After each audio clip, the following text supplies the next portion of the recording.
Olá, meninos, boa tarde. E aí, como é que vocês estão? A novidade agora é que a Pro Isabela teve um neném bem lindo. Enquanto ela estiver ausente, a Pro vai ficar com você. A Pro Thalita vai trabalhar com vocês a disciplina de português, na qual compreende literatura, redação e gramática. Hoje nós vamos iniciar o capítulo 3. Peguem aí, por favor, a página 48, na qual vocês vão ter uma imagem assim, ó. Tá vendo? Após abrir essa página, vocês lembram que nas aulas anteriores nós estudamos os direitos das crianças? Vocês viram que as crianças tinham direito à alimentação, à escola, a lazer, vocês lembram disso? A gente viu isso lá no capítulo 1 e capítulo 2. Aqui nessa página, logo no iniciozinho, ele traz um texto que é um artigo da Constituição. O que é a Constituição? A Constituição é um livro na qual está escrito todas as leis que nós devemos seguir. E lá na Constituição diz que toda criança tem direito à alimentação, uma alimentação saudável. Você concorda? Você realmente acha que é direito das crianças ter uma alimentação saudável? E por que você acha isso? E aí ele diz-me assim, por que você acha que a alimentação é um direito institucional? Aí você vai expressar a sua opinião, você vai escrever lá o que você acha. E todas as crianças têm esse direito? Você percebe se todas elas realmente têm uma alimentação saudável? E você tem essa alimentação saudável?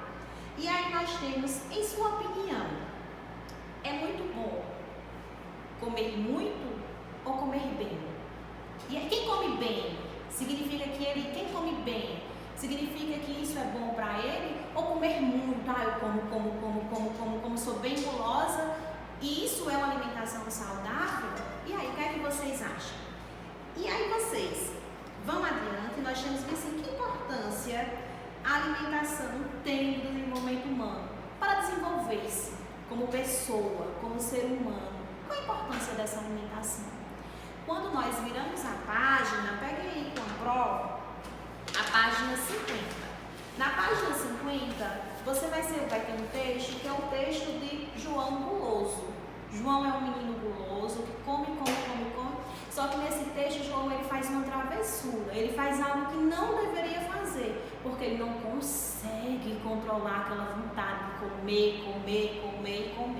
Vocês vão ler esse texto, quando vocês terminarem de ler, vocês vão responder as questões da página 51, da página 52 e a página 53. Depois que vocês responderem, vocês mandam uma foto das respostas de vocês lá no privado, no WhatsApp da prova, lá no meu número privado, e a prova manda para vocês as correções. Caso você tenha alguma dúvida nesse processo, Pro, eu não entendi essa questão, Pro, eu li o texto, não compreendi isso.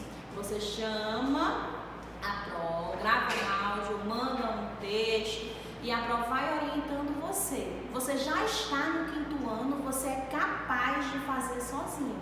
Tá ok, queridos? Na próxima aula nós vamos estudar um conteúdo bem interessante que é verbo. O que é que você vai fazer agora? Depois que você fizer essas atividades, você vai entrar lá, vai acessar lá no Google e pesquisar o que é verbo e copiar tudo o que você achar relacionado ao verbo no seu caderno, e na nossa próxima aula nós vamos estudar esse conteúdo bem direitinho, tá ok? Muito bom estar com vocês, após estar morrendo de saudades. Beijinhos!